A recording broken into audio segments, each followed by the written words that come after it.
mantap nih Bu ya.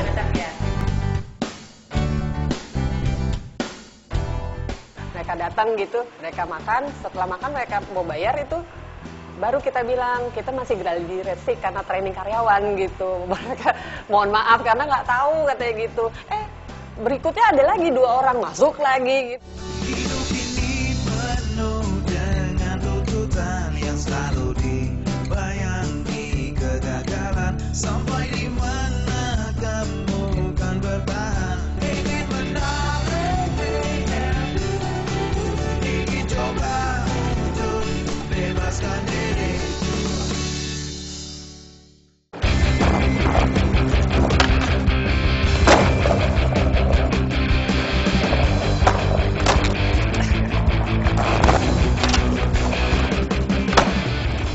Cakep Boy. Keren. Keren. Wih deh, bisa juga lo Boy. Perasaan sekarang ada yang ulang tahun nih. Bisa aja. Traktir dong ulang tahun. Waduh. Ayo, warteg sekarang. Ya elah warteg, elitan dikit dong. Keuangan gue tipis. Stick aja boy, gimana stick? Buset mahal. Nah, tanyain. Gue kebetulan nih, gue punya tempat stick yang baru. Nggak perlu mahal, dijamin perut kenyang. Kalau harga miring sih gue oke aja. Ada duitnya sekarang nih. Ada kalau buat harga miring. Ayo kita kesana gimana? Yuk. Nggak jauh dari sini kok. Mana boy? Mantap, bakal ditraktir makan steak. Gimana sih bro? Hah? Depan sono. Jalan dulu lah. Kewauan. Nggak salah kayak Wondri nih itu. Jangan salah nih. Ngantri banget. Karena, ngantri ya. Ya. Gini boy. Ini disesuaikan kondisi perut kita. Kalau perut kita lagi lapar nih, kebetulan ada yang ulang tahun kan ya. Pasti kita butuh porsi yang Harga besar. gimana harga nih? Ya, ada tulisannya tuh. Semakin berkembangnya dunia kuliner di Indonesia, membuat para pelaku usaha bersaing ketat. Inovasi pun menjadi kunci untuk menggait pelanggan. Nah, contohnya usaha stik kiloan yang sedang saya kunjungi ini, di kawasan Rawadomba, Jakarta Timur. Tempat ini menawarkan pengalaman makan stik yang berbeda. Di restoran stik lain, biasanya konsumen hanya memesan stik dari menu yang tersedia. Di sini, konsumen diberikan kesempatan untuk menentukan sendiri jenis dagingnya, apakah suka yang berlemak atau tidak. Dan yang terpenting adalah menentukan sendiri berat daging sapinya. Nah, berhubung perut sedang lapar, saya pilih daging yang beratnya sesuai dengan kebutuhan perut saya saat ini. Ya, 170 gram cukup kali ya. Oh, jadi yang bikin ngantri itu ini pilih sendiri ya? Iya. Nah, karena kadang-kadang customer itu kan pilih dagingnya memerlukan waktu. Ada yang maunya besar, mau yang kecil, ganti deh gitu. Idenya bagus juga nih. Oh iya, makasih. Kok bisa tercetus ide ini nih? Gimana nih Bu? Awalnya karena pengalaman sendiri. Saya tuh dulu memang suka makan steak gitu. Seringnya, memang nggak semuanya seringnya tuh kecewa gitu. Karena kok setelah pesan tidak sesuai dengan gambarnya gitu. Saya ciptakan konsep seperti ini gitu. Jadi mereka datang, mereka pilih sendiri gitu sesuai dengan kemampuannya, ya kemampuan uangnya, ya kemampuan perutnya gitu kan. Jadi tidak mengecewakan gitu. Saya pilih yang ini nih Bu. Pilih yang ini ya Mas ya. Ya. Oke, makasih. Silakan duduk. Waduh, milih yang paling berat boy. Milih yang paling berat sesuai porsi. Kebetulan lagi terakhir kan. Oh iya, waktunya.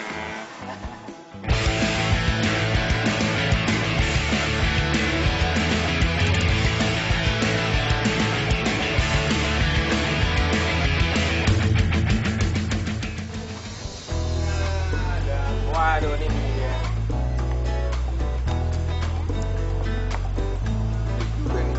Soalnya Mbak.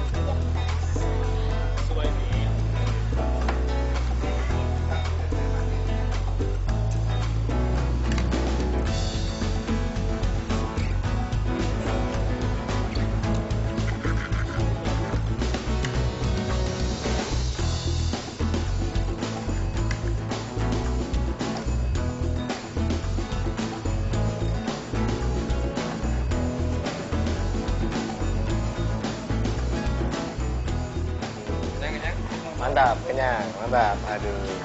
Gimana Mas? Enak nggak? Enak Bu. Enak. Kenyang Bu. Kenyang ya? Iya. Sausnya gimana? Sausnya bagus nih. Enak. Bagus, benar. Kebetulan soalnya saya sendiri tuh yang bikin. Gitu. Gitu. Beda ya sama yang lain. Iya, beda sama yang lain ya. Wah, mantap nih. Ini emang kalau setiap hari selalu ngantri di sini, Bu ya? Iya, ngantri di depan, Mas. Ya, namanya juga usaha, Mas. Kalau rame kan alhamdulillah. Tapi kalau nggak rame, harus rame. Harus rame ya? Harus rame.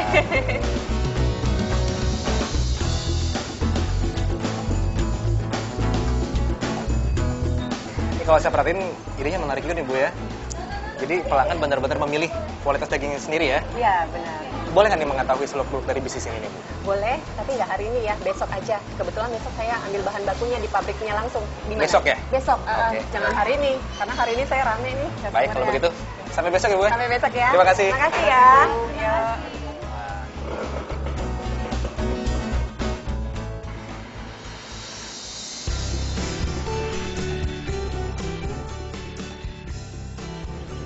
Halo, Ibu. Saya Yura yang kemarin, Bu. Iya, benar. Saya pikir nggak jadi datang. Masih datang dong. Oh, iya. Maaf lah, telat dikit. Nggak Mau kemana nih, Bu? Iya, kita mau beli bahan baku. Jadi ikut kan?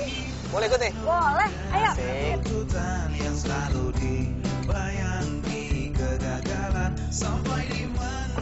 Nah, Bu, kalau saya perhatiin nih, kan usaha stick udah banyak nih, dari mulai yang stick hotel sampai stick yang kaki lima gitu kan ya. Benar. Nah, Ibu kan bisa dikatakan terbilang baru juga nih. Mm-hmm. Nah, untuk memenangkan persaingan dengan kompetitor gimana nih?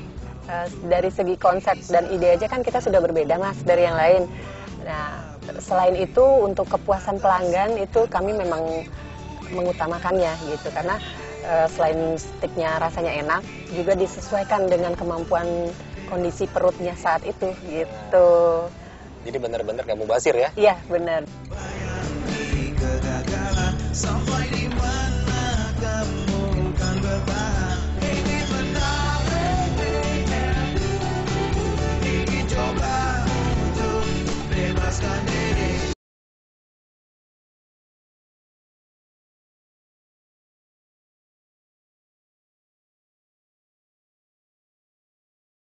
Ingin coba untuk bebaskan diri.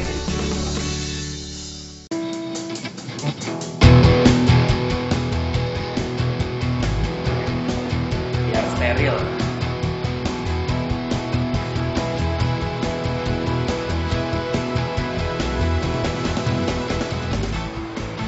Pabrik daging ini merupakan salah satu pemasok daging stik terbesar di Indonesia. Wah, ini pengalaman yang langka bagi saya berkunjung ke tempat ini.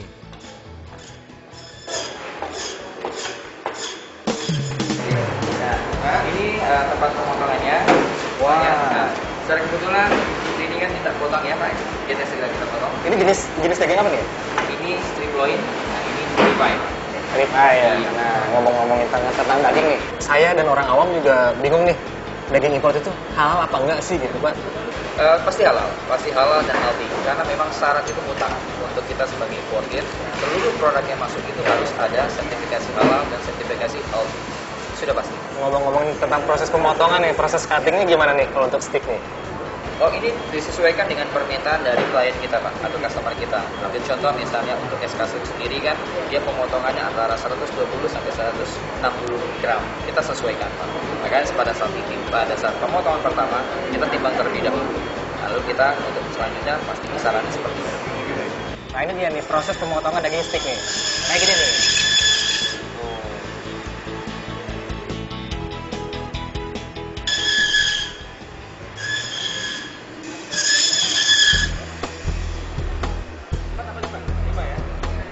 Ini daging rib eye nih, calon stick. Dari pabrik ini, setiap pemilik gerai stick bisa memesan berat daging yang akan dibelinya. Konsep ini pun yang diterapkan Rini di gerai stick miliknya. Setiap pelanggan bisa memilih sendiri daging yang pas untuk lidah dan perut mereka. Jenis daging import halal ini meliputi jenis sirloin untuk yang suka daging berlemak, tenderloin untuk daging yang tanpa lemak, strip loin, rib eye, hingga wagyu yang empuk. Setelah dipotong sesuai dengan permintaan pelanggan, selanjutnya calon stick ini dikemas.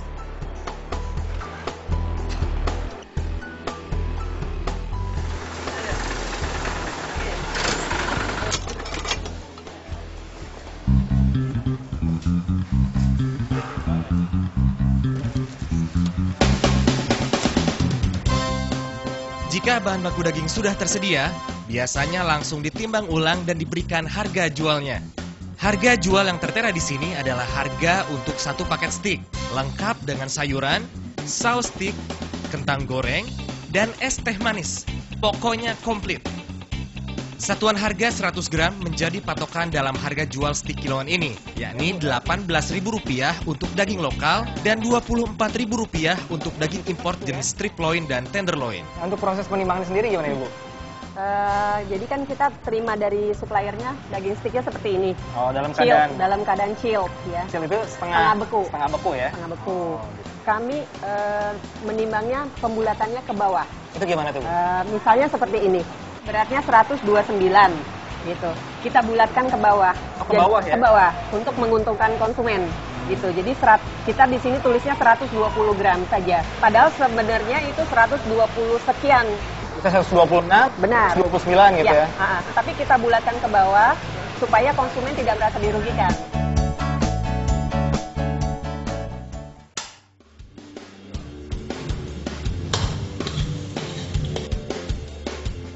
Penggunaan sayuran segar seperti wortel, jagung, dan buncis membuat tampilan hidangan ini semakin menarik. Nah, ini. Sayuran buat steaknya udah jadi ya? Ya, udah jadi. Jadi emang cocok ya? Ya. Steak yang daging penuh lemak itu dimix sama sayuran fresh ya? Iya, sayuran fresh. Nah, ini ngomong-ngomong nih, sayuran udah jadi. Kalau saus steaknya gimana? Sebentar lagi, setelah ini kita Oke. buat ya. Ayo kalau gitu. Kunci utama dalam usaha ini, selain dagingnya harus berkualitas, juga kepandaian meracik saus steaknya. Nah, ini Ibu dapat dari mana nih, Bu? Kebetulan coba-coba sendiri aja Mas Yura. Jadi waktu saya masih bekerja, saya sempat pernah belajar tuh, dapat ilmu dari chef Australia untuk bikin steak. Tapi karena rasanya mereka kan western sekali, saya coba-coba lagi untuk buat tes seperti tes tradisional gitu loh, Indonesia. Akhirnya dapat formula dapat ini ya? Formula ini. Jadi kita nggak pakai gula, pakainya hanya wortel gitu. Jadi untuk penderita diabetes itu aman lah, mereka tidak bermasalah. Alami berarti Alami, benar. Kita nggak pakai gula jadinya. Yang paling mantap nih, alami ya? Iya. Nah, udah jadi nih, saus steaknya nih. Wah, mantap banget ya bukannya, Bu? Ya, alhamdulillah. Nah, ini kalau ngomongin dalam usaha kan pasti ada kendala tuh. Iya, benar. Untuk usaha steak Ibu sendiri ini gimana nih? Kendalanya untuk mensosialisasikan konsep SK Steak ini. Karena kan mereka datang milih daging sendiri gitu. Lalu timbang, lalu proses gitu. Jadi kalau di tempat lain kan steak lain sudah jadi. Sudah gitu. dibumbui ya? Sudah dibumbui, tinggal bakar aja. Kalau di sini kan mulai dari daging yang fresh itu gitu loh. Baru kita proses. Wah, mantap nih, Bu ya? Yang unik, gerai steak ini menggunakan arang dari tempurung kelapa untuk membakar steak. Selain dapat menyimpan panas yang lebih tahan lama, tempurung kelapa juga mengeluarkan saripati asap kelapa. Sehingga daging impor yang diolah di atasnya akan memiliki aroma kelapa. Nah, di sini Mas, tempat pembakarannya. Wah, wangi banget ya? Wangi ya. Jadi daging itu setelah di tenderize gitu, terus di thawing, baru setelah itu kita masuk ke proses pembakaran. Wah, kasih bumbu juga di sini ya? Ya, di sini harus dikasih bumbu juga.